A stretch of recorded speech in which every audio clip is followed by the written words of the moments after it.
我真没想到越南有这么美的地方，我拍无人机都感觉上瘾的欲罢不能。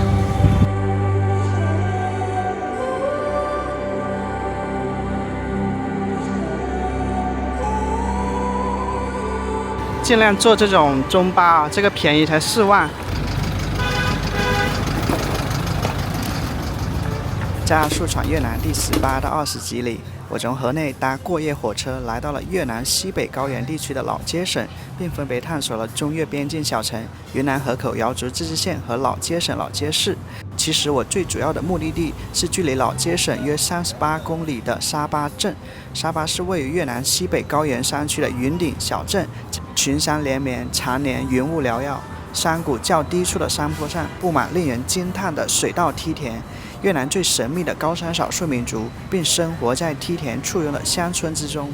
越南、老挝、柬埔寨组成的法属印度支那半岛最高峰，海拔3143米的潘斯潘峰便坐落于此。阿树的沙巴之行，既是为了游览越南罕见的山城风光、梯田远海，更是为了深入高原山区的少数民族村寨，记录鲜有人知的高原人文风情。阿树坐的中巴行驶在越南最美公路之一上，相比越南的城市旅行，沙巴的旅行更令我期待。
汽车一直在爬升，然后我的左手边窗外望过去就是那个连绵的全山，确认来到了越南的高山地区。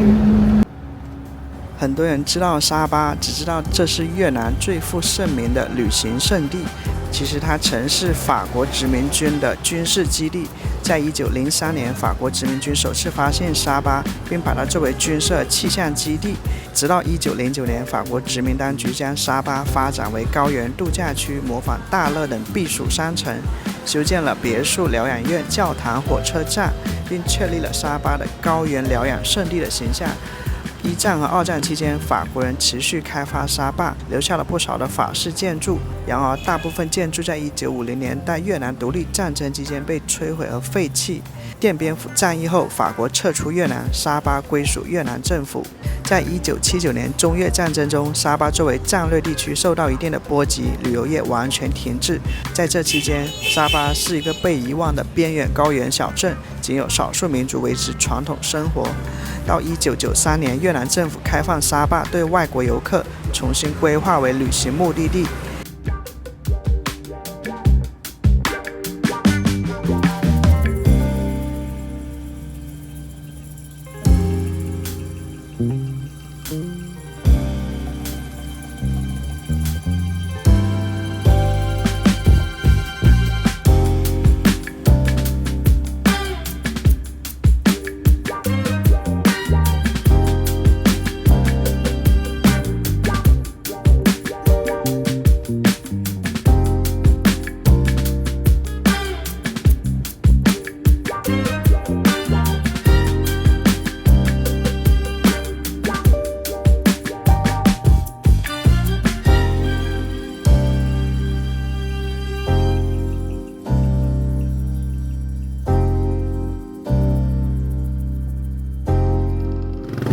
2点50分啊，从1点半上车的，汽车开了有80分钟吧，从老街市开到了这个山顶小镇啊，老街省的沙巴镇。刚才在车上感触挺深的，一路上看到的景色，包括跟我之前在云南南边的这个红河哈尼族彝族自治州拍摄的那个山顶小镇，搭车看到的那个景象很像。当时那个山顶小镇给我非常大的震撼，特别是航拍飞起来的时候。所以呢，如果你感兴趣，你可以看一下这部影片。我现在先找个酒店住下去，所以就到这以后就感觉特别凉快，甚至还要穿一件小外套。这个地方我觉得可探索的空间很大，所以我可能在这个地方待的时间会长一点。这是沙巴 Market， 沙巴市集。先把菠萝吃了，喝点水，休息一下，再找酒店。这里面像那种复古的火车站一样啊，好安静啊，里面。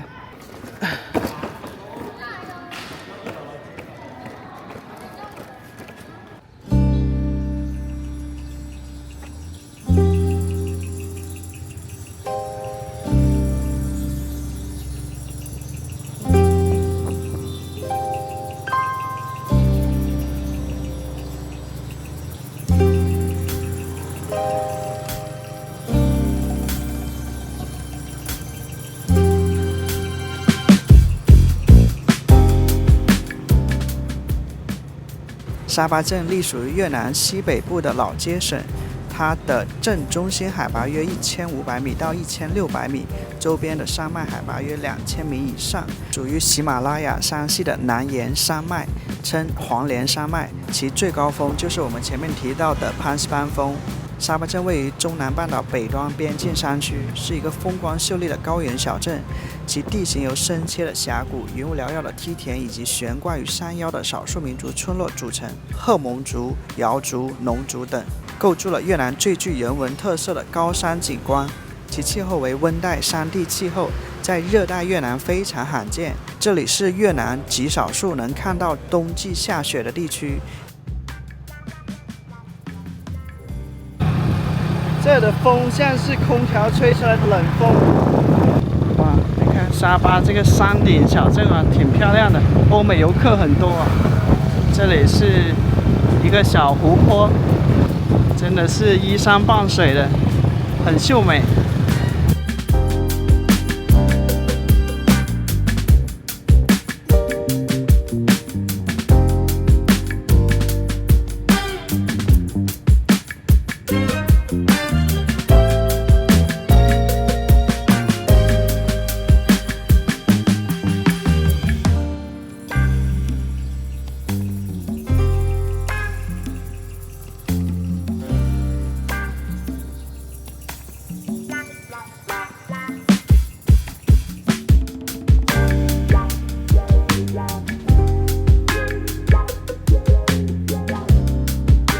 这里避暑应该很不错。现在河内也好，老街也好，都很热了，这里还很凉爽。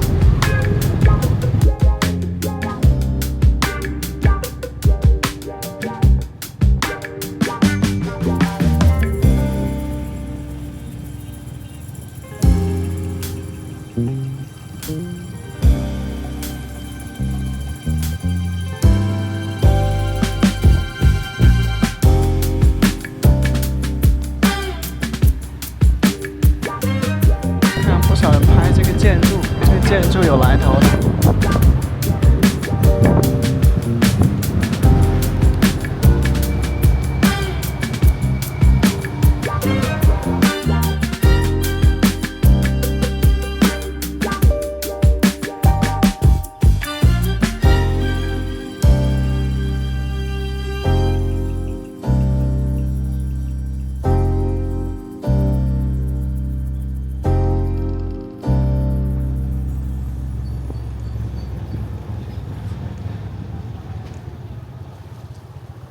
这位摩的小哥挺好啊，他带我看2个酒店，然后这个我挺满意的。你看啊，这个视野绝了，太漂亮了。哇塞，云雾缭绕的高山连绵，很喜欢这个角度。你看这有个小阳台，坐在这里喝茶，喝早茶，看着云卷云舒，日落日升啊，太漂亮了。这小哥还帮我提行李啊，非常的淳朴。你看一下这，Thank you。很少能住到这么漂亮的房间啊，看一下吧哈。大床，如果是旅游旺季的话，不可能拿到这个房间。哇，像这个房间才120元啊，也就是40万越南盾。感觉就是如果你有什么事情想不通的，然后你在这里看一看云卷云舒，你的心情就会好起来的感觉。刚才看第一间那个要100多块钱，跟这个差了10万8千里，真的是。所以有时候不要着急啊，货比三家总是有好处的。哇，对面的云雾在太阳的照射下哈，变化莫测的。这一趟沙巴没有白来啊。好像我刚才飞无人机啊，我就好像是发现了一个什么奥秘一样，就心情挺激动的。因为大概在2年前啊，我在云南的红河彝族哈尼族自治州呢，也拍了一个山顶上的小镇，可以说跟沙巴有非常多的这个重合之处、相似之处啊。也就是哈尼族是非常喜欢住在高山上的，他们喜欢凉快，而所以说他们非常善于这个建设梯田。我就在这里驻足观看啊，不舍离去，慢慢看吧。我觉得哈，沙巴真的是一个挺好的旅行目的地的。无论你是这个人文的爱好者，还是风景的爱好者，这边的酒店也好，或者是咖啡店也好，都有一个非常漂亮的观景台。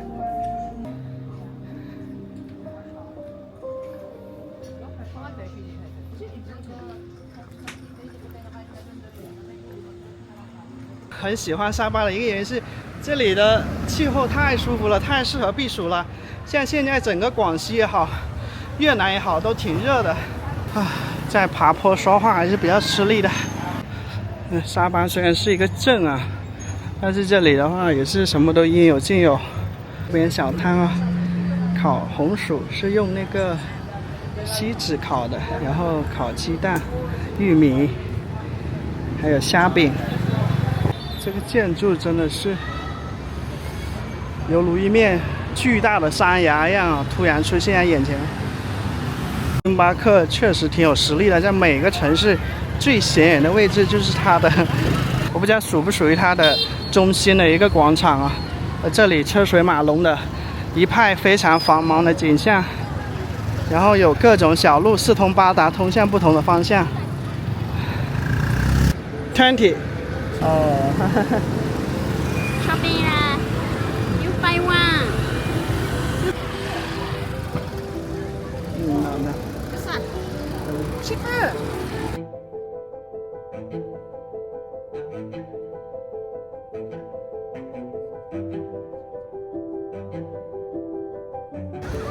这里又让我想到庐山啊，庐山镇。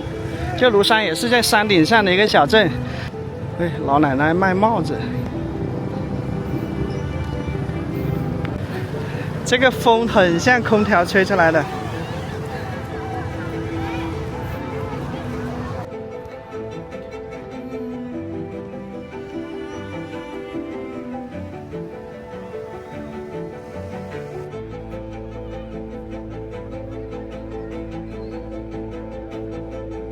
你看两个世界一样，那边蓝天白云的，而这边的话就阴云密布啊。好多这些阿婆阿姐们穿着少数民族的服饰，卖一些或手工或机械的一些手包、背包、挎包。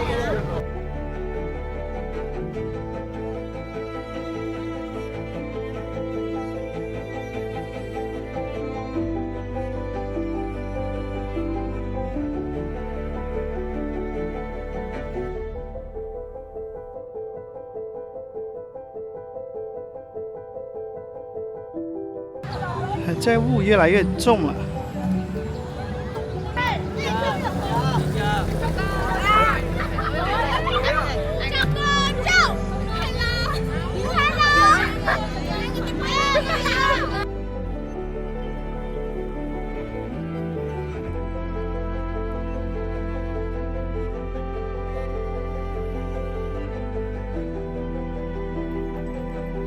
新潮。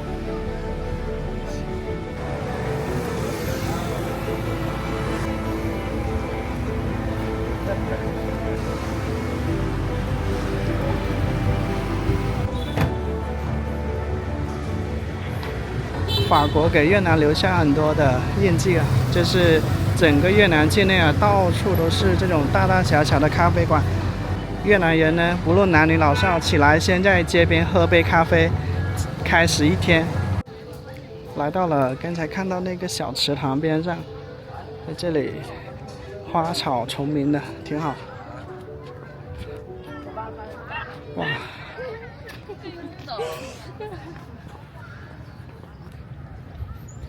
哦，这个沙巴俨然不像越南的地方啊，因为这里很凉爽啊，让我想到贵州啊。很多时候我印象中的越南都是炎热的、酷闷的，谁能想到它也有这么凉爽的，甚至微冷的一个地方啊！太喜欢这种天气了啊，风和日丽啊！你看是不是像一张壁画一样，一张电脑壁纸一样？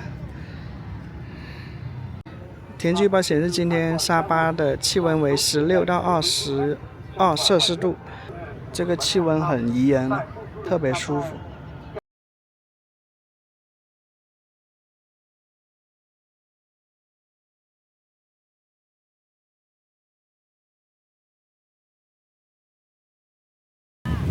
哇，这个景色太美了，我拍无人机都感觉上瘾的欲罢不能，太漂亮了。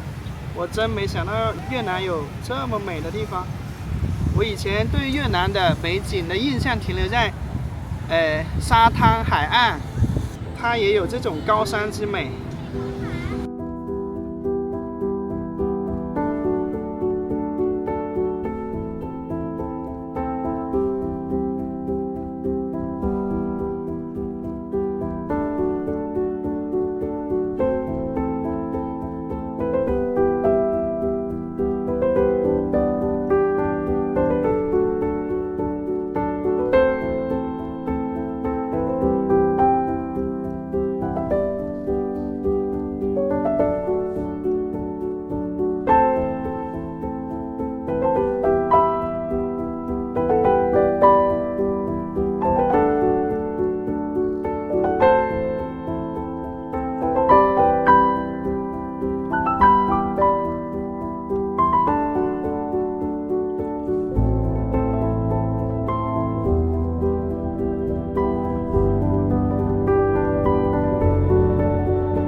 我查了资料显示，沙巴这个地方呢，一年约有200天都在雾里，山谷和丘陵间常出现浓雾和云海景观。这是因为沙巴镇普遍海拔在1500米以上，晚间冷却速度快，水汽易凝结为雾，形成放射冷却物。同时，沙巴四周被高山包围，空气流通较弱，雾气容易滞留在山谷间。另外，森林和水田蒸发带来了大量湿气，加剧了早晨和傍晚雾气浓度。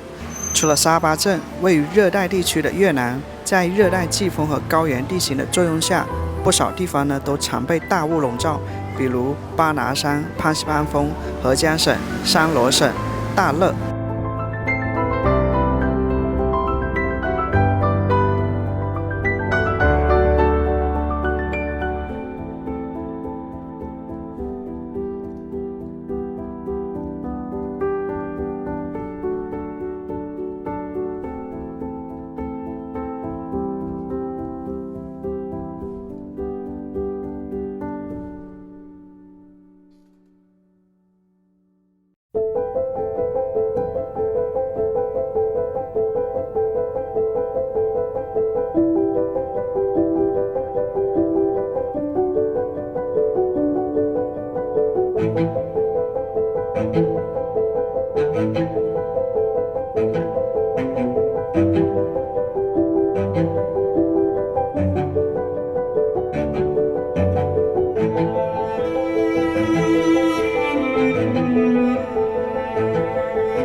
对自然的喜欢里面包括对山的喜欢、对树的喜欢、对雪的喜欢啊，这3个是我比较喜欢的。所以来到这里啊，我感受到这种山之豪迈，觉得挺开心的。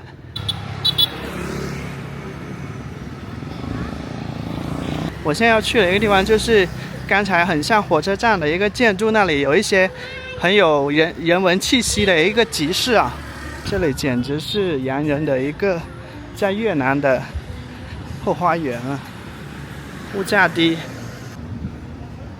这个建筑很有年代感了。那是这个市政单位吧？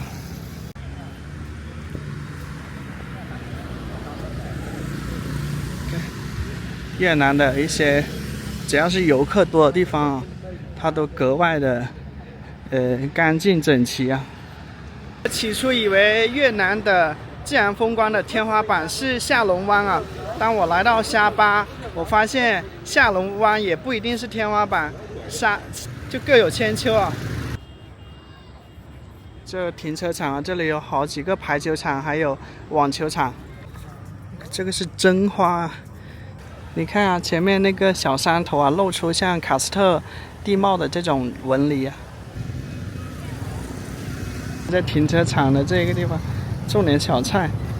在网络上不少一些博主说，越南像90年代的中国。我觉得这些人的话起这样的标题，多少有点标题党的意思啊，就是博人眼球嘛。其实我觉得不是这样子的，中国90年代不可能有现在越南这么发展的程度。但是我想起今天我这个坐车来的情况，那个巴士的司机开的还挺快的，那个盘山公路他也没有系安全带，在中国基本不可能有巴士司机。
在来沙巴镇之前，我查资料了解到，沙巴镇的这个高原山顶市集是挺有意思的，但我拍了大量的素材，将单独成集于接下来的影片和你分享。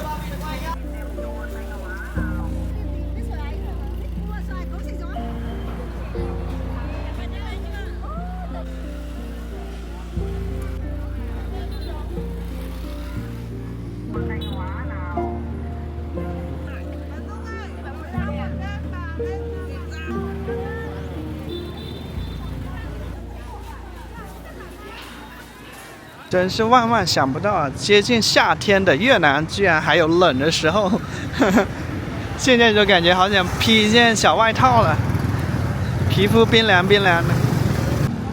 沙巴 Market， 卡拉 OK，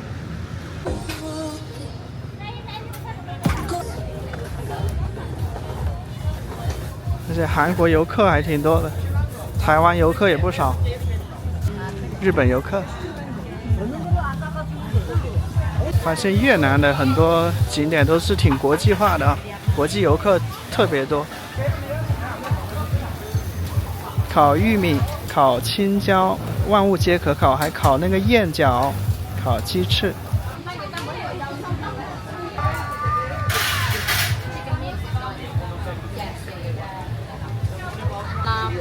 Oh, no pork.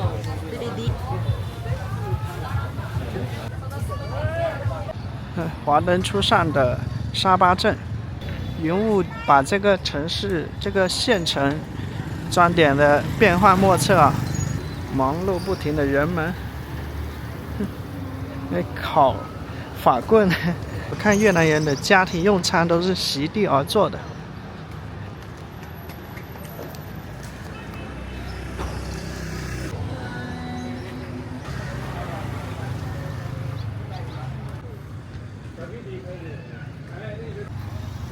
新早，哦，夜晚了，沙巴很多地方亮起灯光，特别是它这个湖泊四周。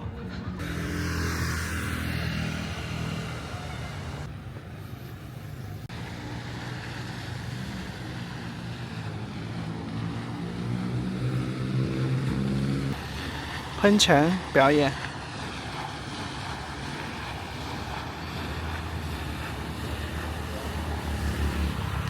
来到这里，好像是有一种来到了这个乌烟瘴气酒吧街的感觉，就烧烤的那个烟气，其实它这个是雾气，有点让我想到重庆的洪崖洞那个感觉。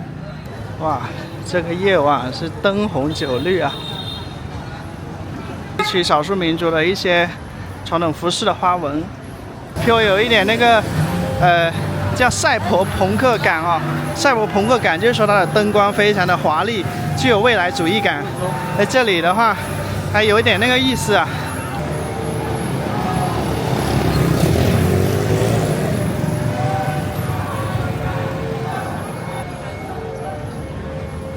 原本这种高山的村落啊，应该是荒凉的、冷清的感觉的，但是因为旅游，这里呈现出它相反的一面啊。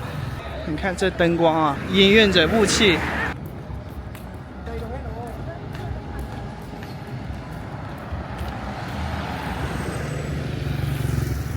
这个感觉挺超现实主义的。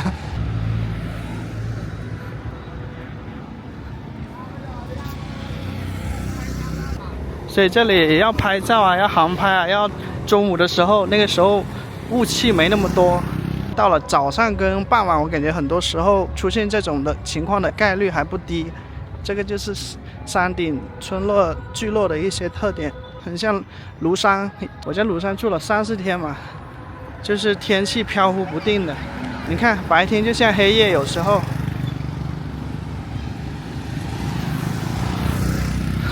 好夸张呀，真的是可见度大概几十米。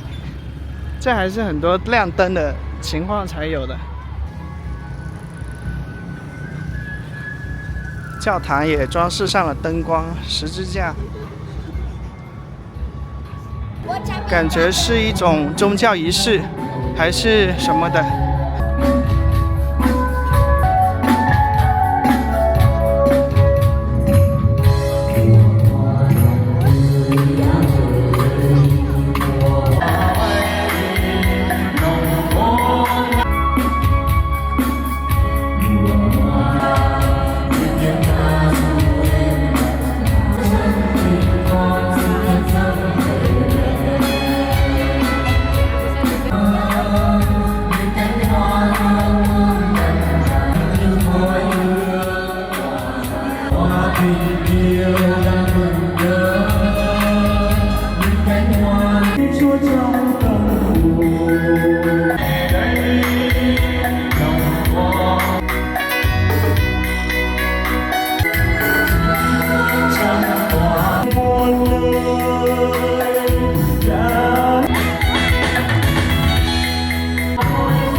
而且可见度越来越低了。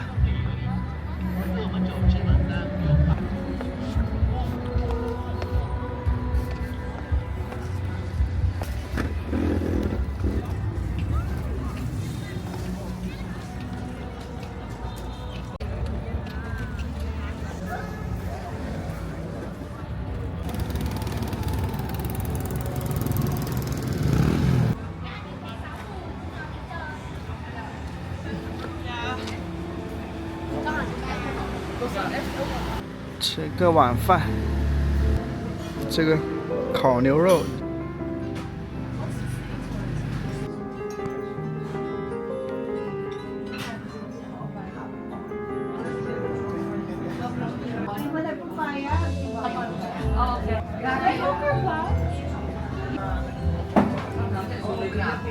这是烤牛肉，还有这个柠檬香草，还有这个辣椒。好久没吃米饭了，这个是18.5万，大概是55块钱啊。还有这个酱汁，试一下，咸甜口味的，可以的，挺好吃的，有锅气，软硬适中吧。我发现旁边的外国人都吃的慢条斯理的，轻轻的放到嘴里，轻轻的咀嚼，然后就显得我好像平时吃饭特别快一样，因为我都赶时间吃饭，就是希望尽快吃完。哦，可以的，这牛肉可以，还有洋葱。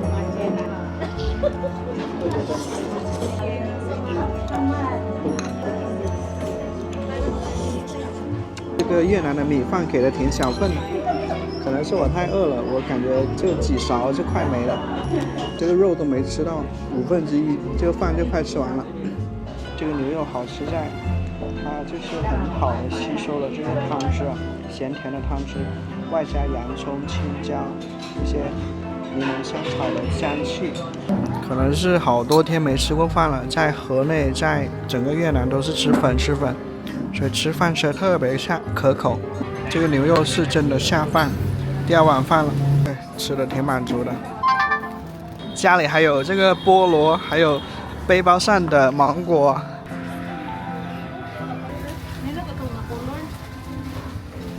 我住的这附近挺多酒吧的，看无人的街道，不知从何传出来的歌声，气氛相当微妙。灯光在雾气中若隐若现，好像来到了一个超现实的秘境。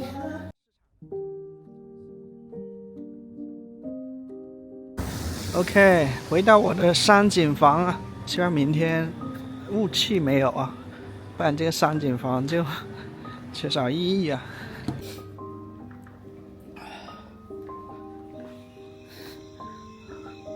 一片白茫茫，什么也看不见。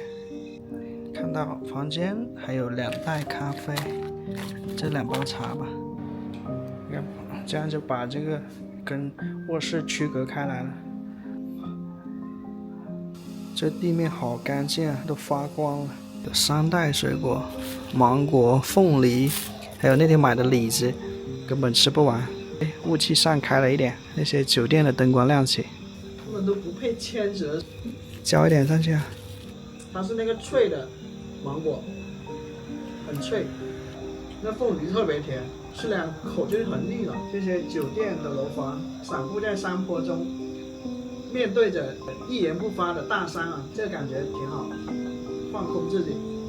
以上是本期影片的全部内容，希望你看这部影片的时候有不错的心情。如果你觉得拍得不错，请记得帮我点赞、订阅我的频道哦，对我是很大的支持。感谢收看，我是阿树，我们下期见。就2分钟啊，这雾就弥漫过来了，赶紧把窗关上。